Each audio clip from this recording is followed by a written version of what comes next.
Your electric park brake, or EPB, is designed to prevent rolling while parked, so before leaving the vehicle, make sure the park brake is applied.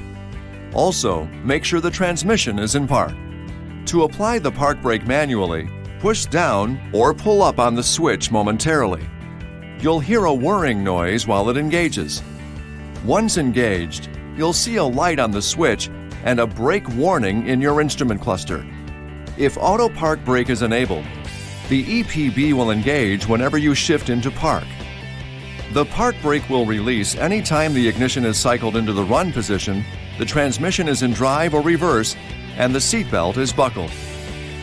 To release the park brake manually, the ignition must be in the run position. Press the brake pedal, then push the park brake switch momentarily. Once the park brake is disengaged, the brake warning lamp and switch light will both go out.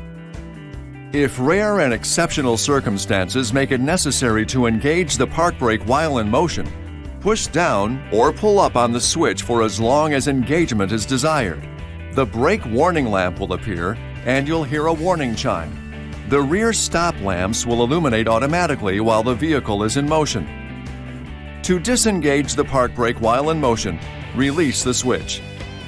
If you come to a complete stop using the EPB, once you reach approximately 3 miles per hour or 4.8 kilometers per hour, the park brake will remain engaged. Your vehicle's electric park brake also features Safehold. Safehold is a safety feature that will engage the park brake automatically if the vehicle is left unsecured while the ignition switch is in the run position when the engine is on. For example, Safehold will automatically engage the park brake if the vehicle is at a standstill. There is no attempt to press the brake pedal or accelerator pedal, the seatbelt is unbuckled, and the driver's door is open. This video is not intended to take the place of your owner's manual. For complete details and other important safety information, please see your owner's information.